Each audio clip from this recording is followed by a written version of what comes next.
ओम। वाणी चल रही थी 24 जून 1968। पहले पेज के मध्यांत में बात चल रही थी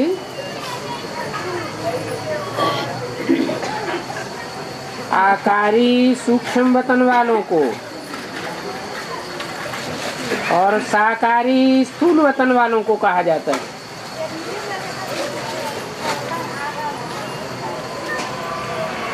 ये मन बुद्धि की स्टेज की बात बताई। स्थूल वतन है 5 तत्वों की दुनिया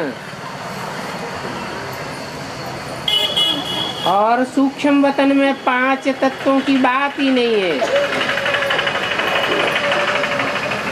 वहाँ तो मन बुद्धि के सूक्ष्म संकल्प काम करते हैं।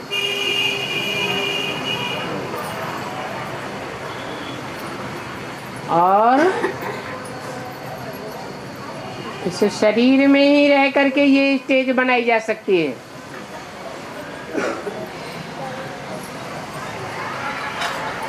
परंतु कोई कोई ऐसी कमजोर आत्माएं हैं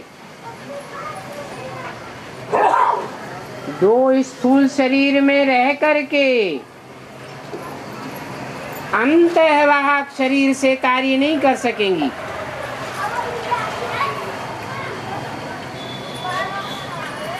उनको शरीर छोड़ना पड़ता है और सूक्ष्म शरीर के बंधन में आना पड़ता है। वो सूक्ष्म शरीर भी कोई 5 तत्वों का बना हुआ नहीं है।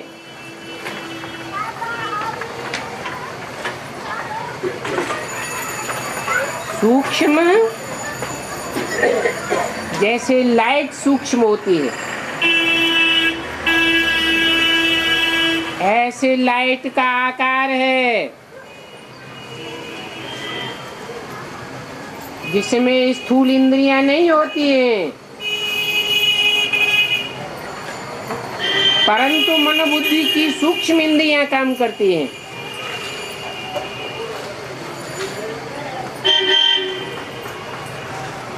साकारी दुनिया है ही स्थूल वतन, अर्थात 5 स्थूल तत्वों की दुनिया।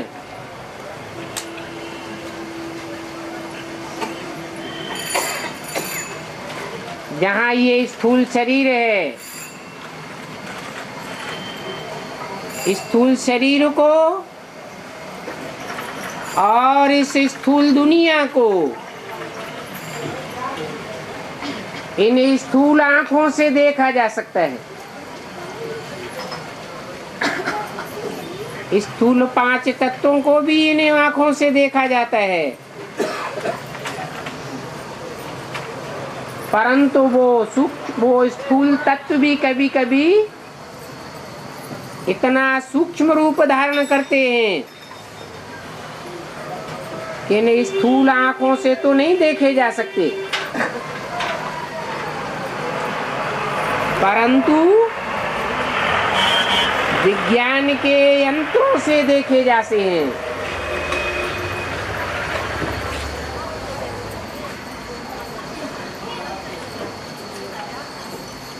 फिर कई लोग समझते हैं कि आकार और साकार नहीं है तो कुछ भी नहीं है।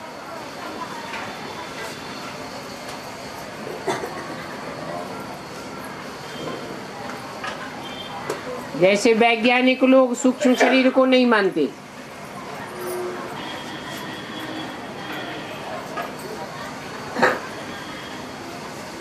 वो भूत प्रेतों को भी नहीं मानते,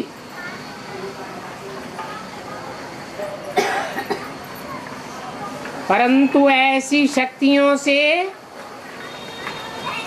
टाइम टू टाइम चमत्कृत होते रहते हैं।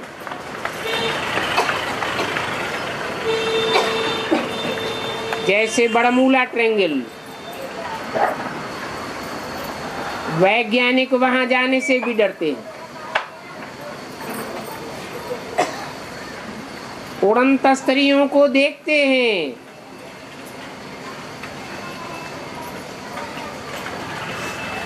उनके चित्र भी निकाल लेते हैं, परंतु उनका भेद नहीं पा सकते।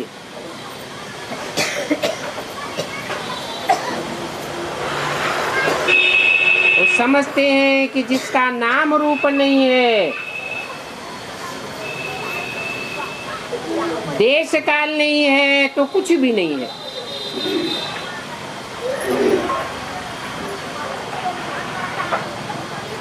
रावण ने उनको बिल्कुल तमोप्रधान बनाई दिया है।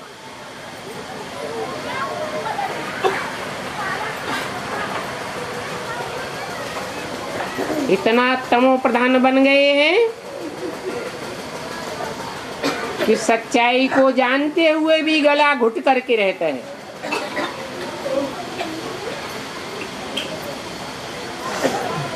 तुम बच्चों में भी नंबरवार हैं जो अच्छी रीति समझ सकते हैं, परंतु तुम बच्चों को भी बड़ी मेहनत करनी पड़ती है। फिर ये युद्ध भी गाई हुई है। ये हंस बगुलों की युद्ध है।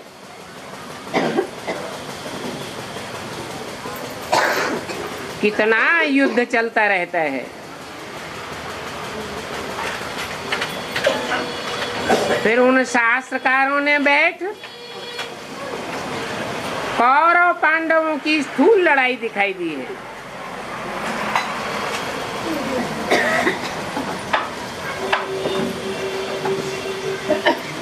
परंतु गीता में बाप ने क्या समझाया है,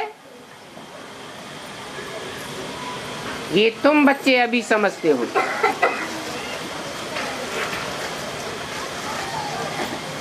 क्योंकि बाप 5000 वर्ष का जो स्थूल ड्रामा है, उस टाइम पर नहीं आते हैं। 5000 वर्ष के ड्रामे का जो रिहर्सल का टाइम है, शूटिंग का टाइम है, उस टाइम पर आते हैं, जिसमें हर आत्मा के संकल्पों की शूटिंग चलती है। संकल्प, स्वप्न और साक्षात्कार की शूटिंग चलती है।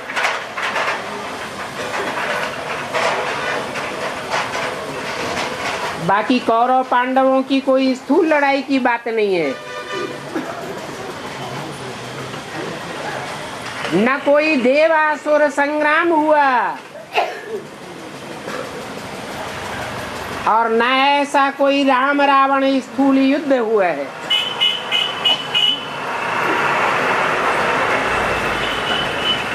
स्थूल लड़ाई की तो बात ही नहीं है।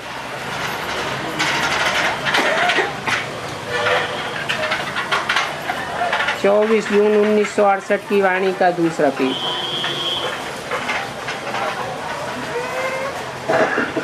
बाप तो पुरुषोत्तम संगम युग पर आकर के राजयोग सिखाते हैं। जिस राजयोग से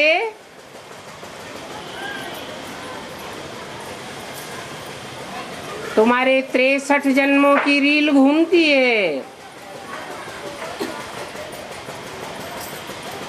जन्म जन्मांतर के पाप कट जाते हैं।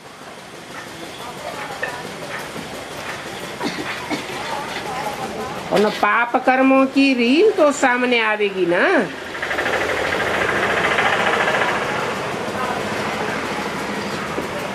पुण्य कर्मों की रील घूमती है तो बच्चे खुश रहते हैं। पाप कर्मों की रील घूमती है तो बहुत पुरुषार्थ करने पर भी पुरुषार्थ डाउन हो जाता है।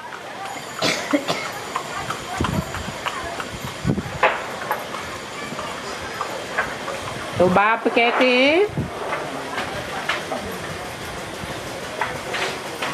अभी मैं राजयोग सिखाने आया हूं।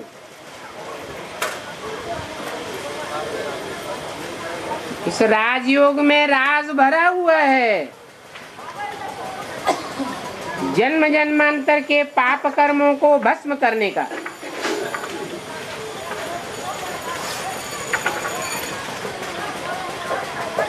तो समझ सकते हैं कि बाप टीचर बन करके पढ़ावेंगे या लड़ाई सिखावेंगे।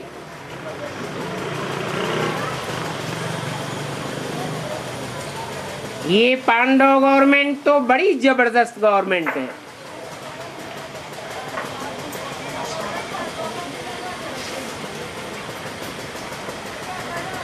इस पांडव गवर्नमेंट के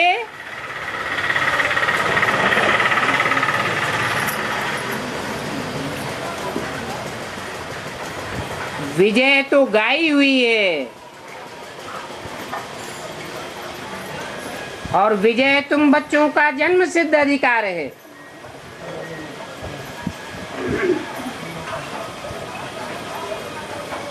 बाप वरदान देते हैं विजयी भव।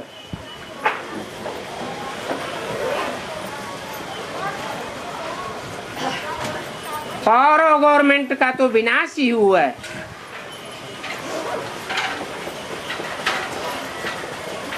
परंतु रावण संप्रदाय का संग बड़ा कड़ा है।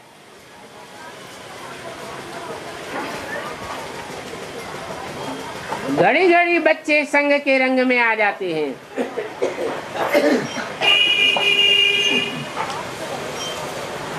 वास्तव में तुम बच्चे हो राम संप्रदाय के।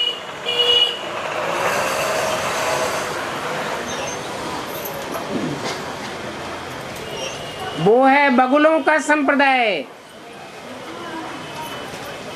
और तुम्हारा है हंसों का संप्रदाय। क्योंकि तुम ज्ञान रत्नों के मोती चुनते हो, वो फिर भी गंध खाते रहते हैं।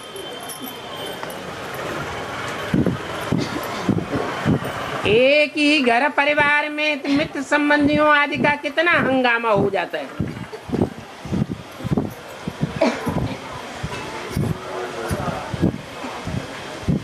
एक तरफ आसुरी संप्रदाय ढेर के ढेर, और दूसरी तरफ तुम ब्राह्मण संप्रदाय कितने थोड़े हो।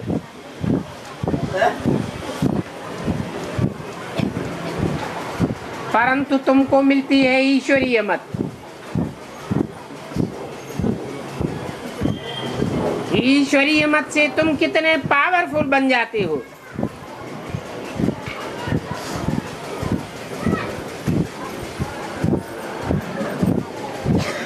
अंत समय आवेगा तो तुम विजयी बनेंगे। विश्व पर राज्य करेंगे और सारी दुनिया की मनुष्य आत्माएं आत्मलोक में वापस चली जाएंगी।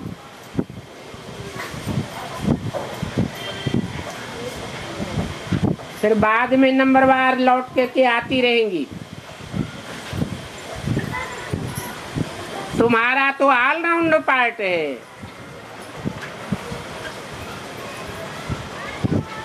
गायन भी है, राम गयो रावण गयो।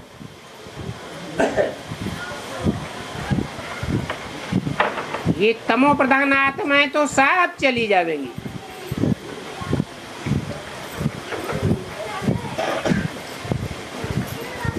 रावण संप्रदाय के तो इस दुनिया में ढेर के ढेर हैं।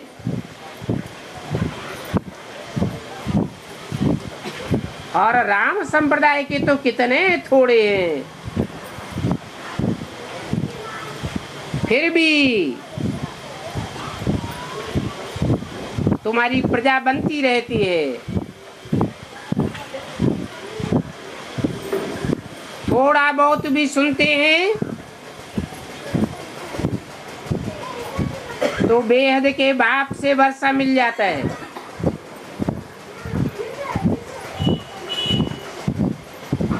नई दुनिया में तो जावेंगी ना,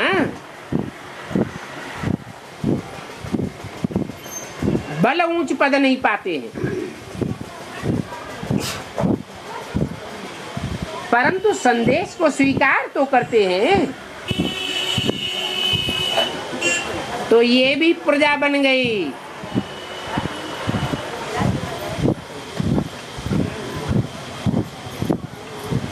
राजयोग की मेहनत करते हैं,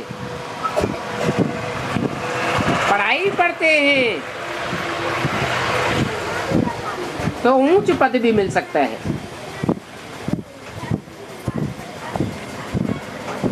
तो अभी तुम बच्चों को यही एडवर्टाइजमेंट करनी है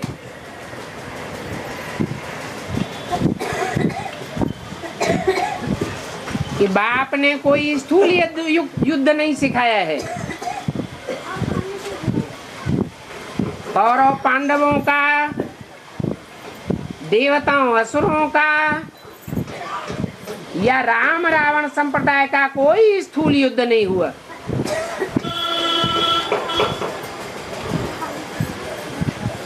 तो स्थूल लड़ाई आदि की बात ही नहीं है। शास्त्रों में ऐसी ऐसी बातें लिख दी हैं, तो 63 जन्म कितनी लड़ाई झगड़ा मारा मारी करते रहे।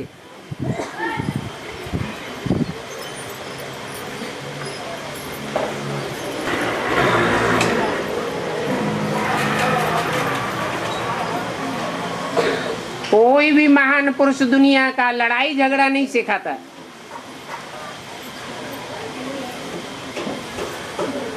परंतु देखो शास्त्रों में क्या क्या बातें लिख दी हैं। आज की दुनिया में जैसे नॉवेल्स बनाते हैं ना,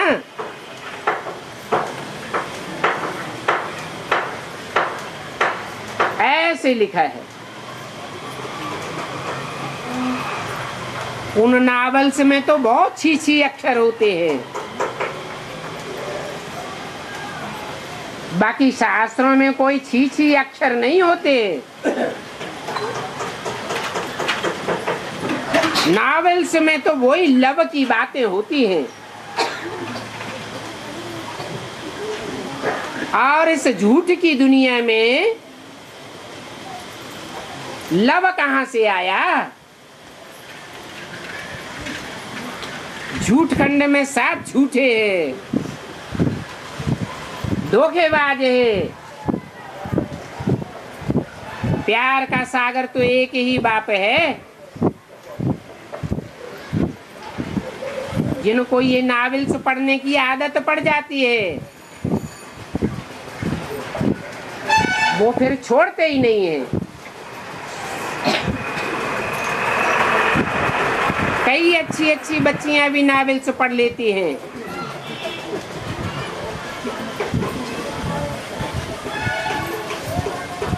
नॉवेल्स पढ़ती हैं और उनके आधार पर लिखी हुई फिल्में भी देखती हैं। इस तामसी दुनिया के नॉवेल्स और फिल्मों के देखने से आत्मा का बहुत भारी पतन हो जाता है।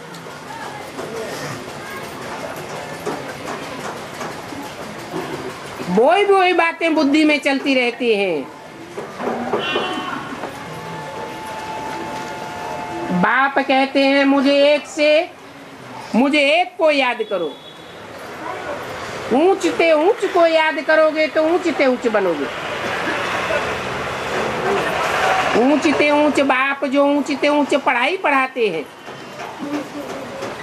उसको याद करोगे तो ऊंचते ऊंच बनोगे। फिर भी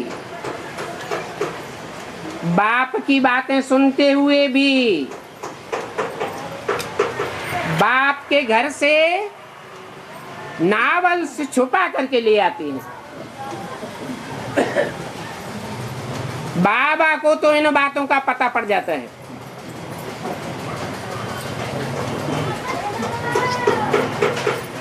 क्योंकि मधुबन है शीशे का महल,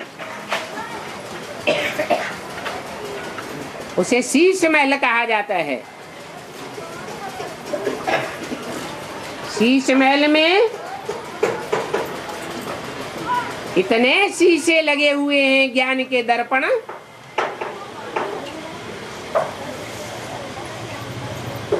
कि भगवान की 1000 आंखें देखती रहती है।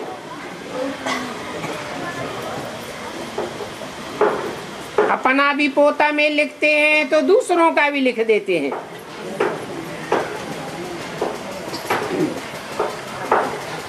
भले छिपाए छिपाए कर पढ़ते रहे। अब बाप ने तो बताया है, तुमको तो अपने ससुर घर जाना है, जहां ये छीछी बातें होती ही नहीं। तुमको 2 बाप मिले हैं श्रृंगारने के लिए।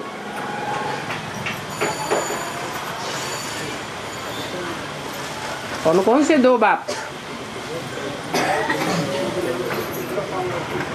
पारलौकिक बाप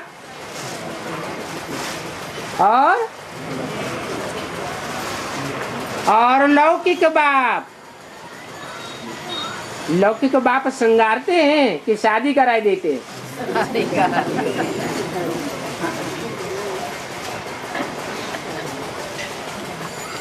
इसलिए पहले ही बता दिया कि लौकिक माँ बाप होते हैं बच्चों के दुश्मन। सरेंडर भी कर देते हैं तो मोह के कारण याद करते रहते हैं, खींचते रहते हैं। अब ये दोनों बाप तो आए हैं श्रृंगारने के लिए। कौन से दोनों बाप? और दोनों बेहद के बाप हैं। एक है आत्माओं का बाप और एक है सारी मनुष्य सृष्टि का बाप।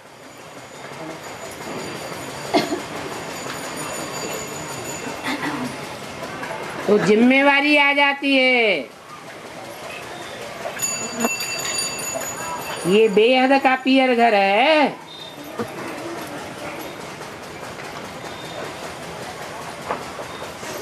उस पियर घर रावण के राज्य में क्या रखा है? कुछ भी नहीं रखा है। अभी तो हम जाते हैं ससुर घर,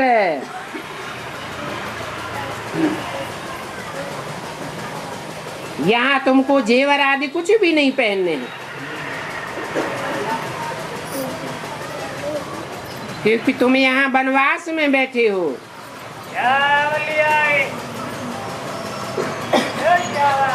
सब कुछ तुमको बुद्धि से त्याग करना है, क्योंकि तुम्हारी बुद्धि में तो आ गया है हम इस दुखधाम को छोड़ करके सुखधाम में जाने वाले हैं।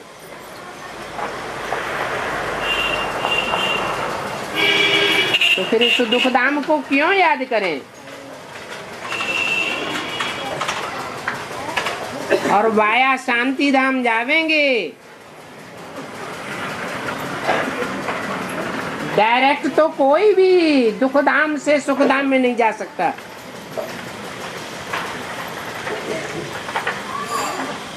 तो बच्चों को शांति धाम भी याद करना है। जानते हो अभी घर जाना है, घर को भी याद करो और मुझे अपने बाप को भी याद करो।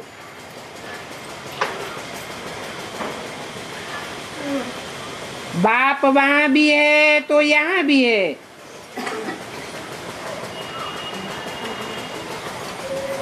परंतु तुम्हारा घर तो वहां है ना। बाप का घर सो तुम्हारा घर। अपन को आत्मा समझेंगे तो अपना घर भी याद आवेगा। अभी तो घर जाना है ना, नंबरवार घर जावेंगे, फिर नंबरवार नई दुनिया में आवेंगे। अभी तो बच्चों की कितनी दूर की मुसाफरी है। दूर देश का रहने वाला आया है दूर देश में ले जाने के लिए।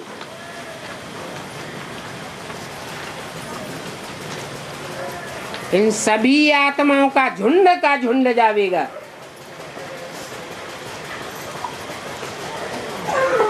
जैसे मक्खियों का मनारा जाता है, सबसे तीखा झुंड होता है मधुमक्खियों का।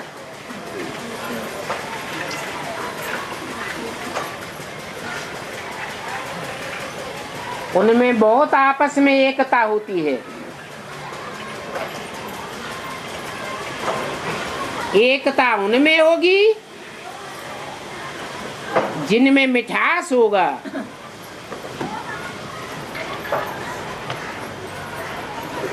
और मिठास भी उनमें होगा जिनमें प्योरिटी हो।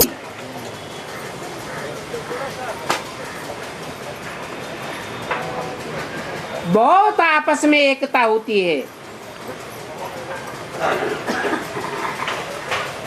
इन मधुमक्खियों की हेड रानी होती है।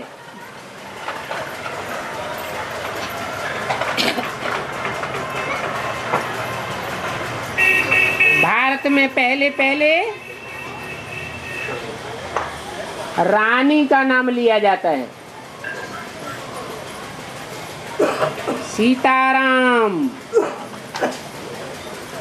राधा कृष्ण, लक्ष्मी नारायण। इसलिए भारत को मदर कंट्री कहा जाता है।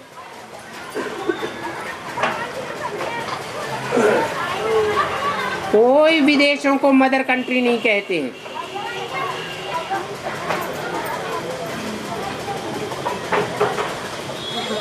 तुम ही ऐसी रानियां बनती हो जो भारत में स्वर्ग के गेट खोलती हो, राज भाग लेती हो।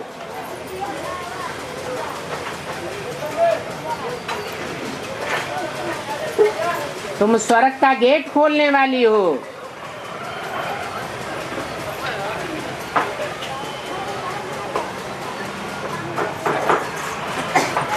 तुम्हारा नाम है भारत माता।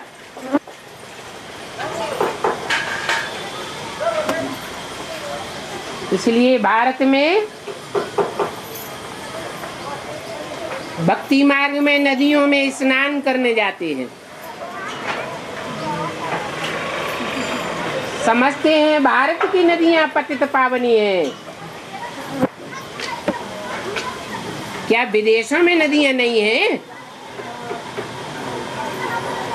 विदेशों में तो कोई भी स्नान करने नहीं जाते। क्यों नहीं जाते? कहाँ की यादगार है? उस संगम युग में जब बाप आए थे तो विदेशी नदियों ने वो पवित्र रहने का पुरुषार्थ नहीं किया। भारत माताओं ने पवित्र रहने का पुरुषार्थ किया। तुम्हारा नाम गाया जाता है शिव शक्ति अवतार। तुम ही नंबरवार राज भाग लेती हो। और तुम माताओं ने ही पुकारा है कि बाबा हमको पति लोग तंग करते हैं, जबरियन नगन करते हैं, टच करते हैं, बाप कहते हैं ये भी माया है।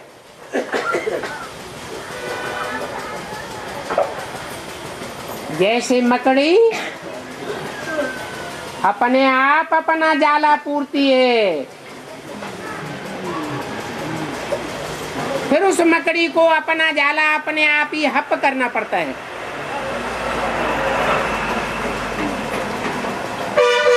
63 जन्मों में ये माया का जाल तुमने खुद ही बनाया है।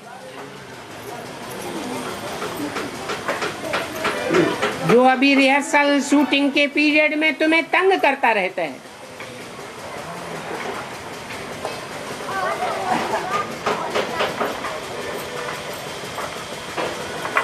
तुम जानते हो कि आत्मा एक जन्म में स्त्री और एक जन्म में पुरुष बनती है।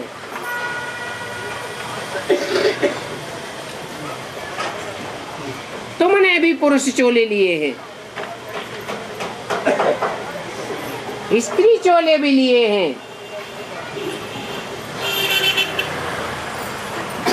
तो अभी समझ सकते हो कि ये हिसाब किताब पूरा होता रहता है।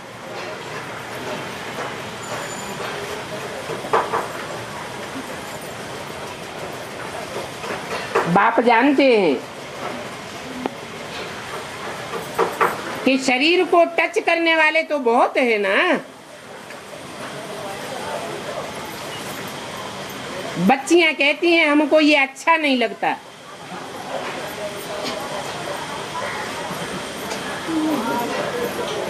अब अच्छा नहीं लगता,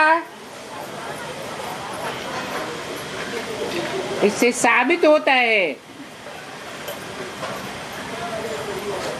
कि तुम बाप की याद में अपने को उड़ा नहीं सकती हो। नहीं तो ऐसे हालातों में तुरंत मुर्दा बन जाना चाहिए, बाप की याद में ऊपर उड़ जाना चाहिए। नहीं तो बाप कहेंगे ये देह अभिमानी की बात है।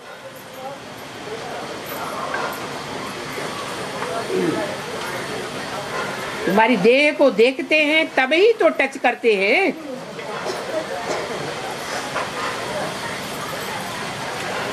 आत्मा को अगर देखें तो आत्मा को टच कर सकते हैं क्या?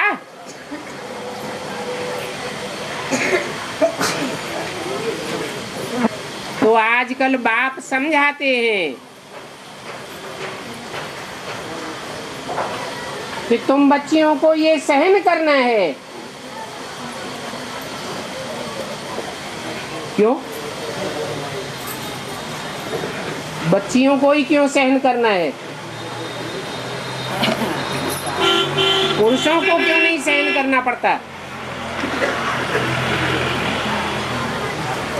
क्योंकि पुरुष प्रबल होता है, स्त्री कोमल होती है।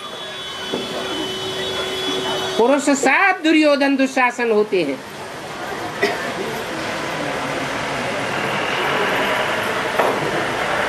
ये तो बताया कि आत्मा एक जन्म स्त्री और एक जन्म पुरुष का लेती है। तो हिसाब किताब तो पूरे करने पड़ेंगे।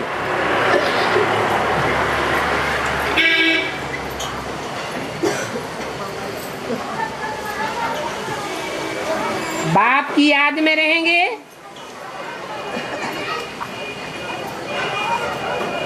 तो टच करने से भी तुमको कोई देह अभिमान नहीं आवेगा। तुम्हारा कोई पाप नहीं बनेगा। पाप की बात है नंगा न होना। बाकी टच आदि करना ये तो कुछ भी नहीं है।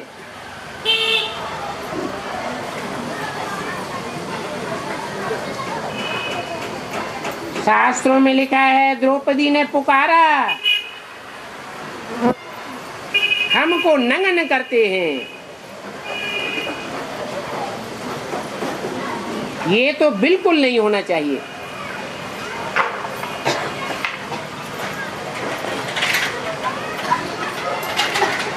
बाप समझाते हैं,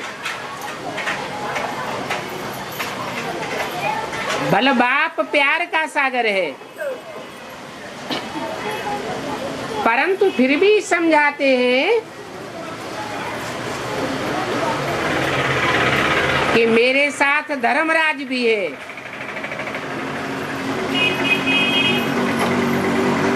वो मेरा राइट हैंड है।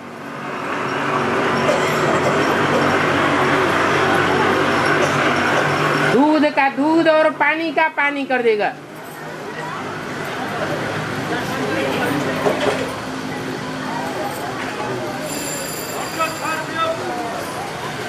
यहाँ तो इस अन्याय की दुनिया में न्याय नहीं मिलेगा,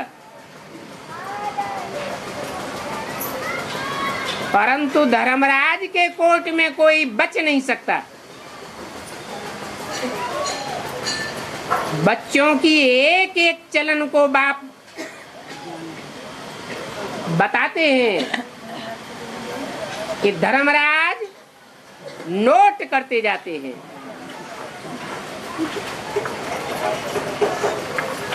ड्रामा में ये पार्ट है, सजा देने वाला भी वही है।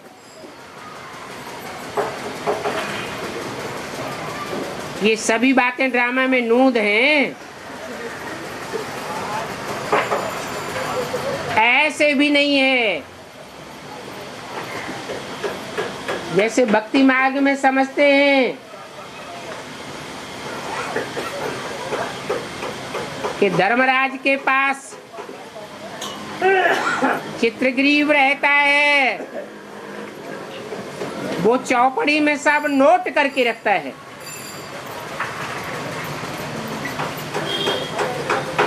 तो ऐसे नहीं है कि कोई किताब है जिसमें बैठ लिखते हैं, नहीं। ड्रामा में ये सब नूद है। तुम्हारी करतूत की भी नूद है।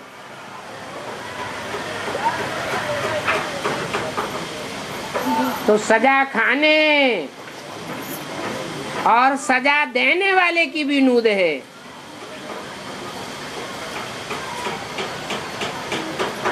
तो बाप इन बच्चों को समझते हैं और समझाते भी हैं। बाप बैठे ब्रह्मा द्वारा समझाते हैं और वो समझाने भी ड्रामा अनुसार है।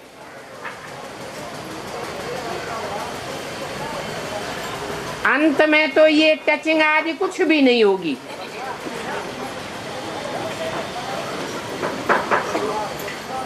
कुछ भी याद नहीं रहेगा। ऐसी तुम्हारी देही अभिमानी अवस्था बन जाएगी।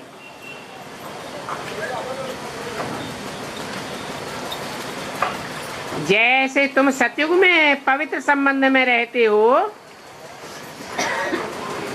वैसे यहाँ तुम पवित्र बन जाएंगे।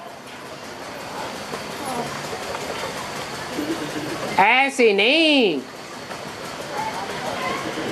कि सतयुग में जन्म लेने के बाद वहां नए युग में ही तुम पवित्र बनेंगे। नहीं, संपूर्ण पवित्रता का अनुभव इसी दुनिया में करना है। आत्मा इस दुनिया में जब आई थी पवित्र धाम से, तो पवित्र आई थी या अपवित्र आई थी? पवित्र आत्मा आई थी, तो पवित्र बन करके ही वापस जाना पड़ेगा।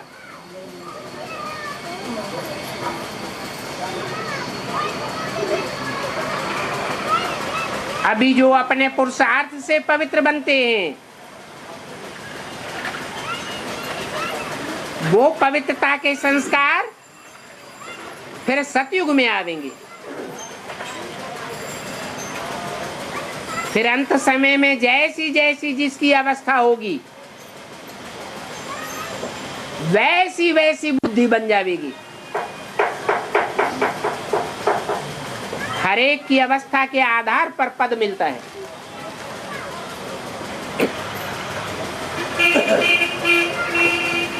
ये भी तुम जानते हो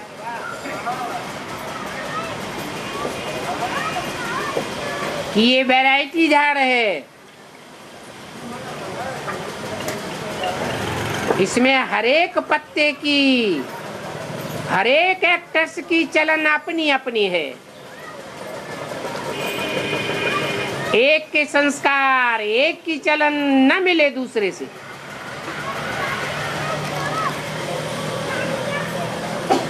ये दुनिया एक बेहद का नाटक है। तो इस ड्रामा को समझने और समझाने की विशाल बुद्धि चाहिए।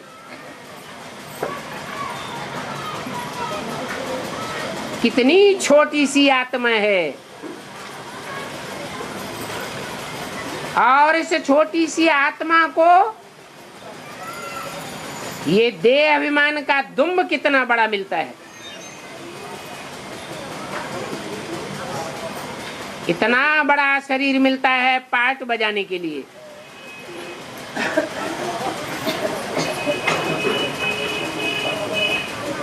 तो ये अविनाशी पार्ट है। हर एक आत्मा का पार्ट के अनुसार अगले जन्म में फीचर्स तैयार हो जाता है।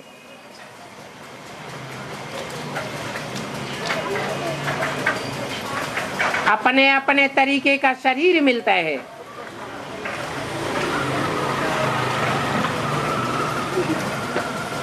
ऐसे हर एक जन्म में जन्म लेते रहेंगे।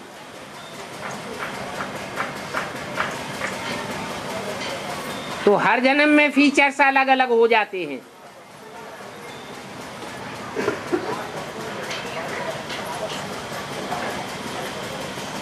ये बना बनाया बेहद का ड्रामा है। ऐसे नहीं कि कोई ने बैठ बनाया है।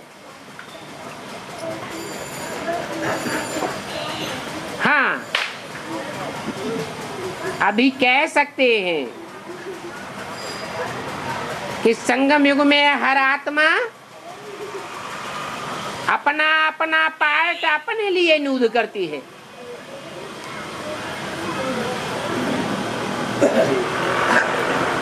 ऐसे नहीं कि भगवान डायरेक्टर बन करके एक एक को पार्ट बांधता है। ये बहुत सूक्ष्म बातें हैं। कोई इन बातों का अच्छी तरह ख्याल करेगा तो बहुत मजा आएगा।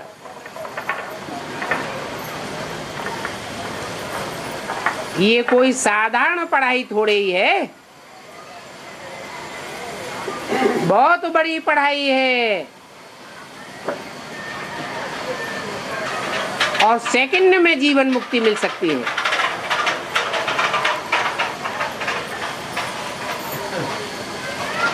जैसे उस दुनिया में भी बच्चा पैदा होता है और बाप के वर्षे का मालिक बन जाता है, वैसे यहाँ भी जो 100% अटल निश्चय बुद्धि बन जाते हैं वो मालिक बनते जाते हैं।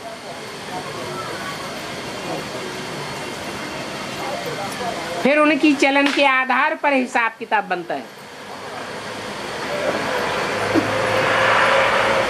अगर चलन अच्छी नहीं होगी तो भी बाप कहेगा ये तो लायक ही नहीं है। अच्छा, ओम शांति।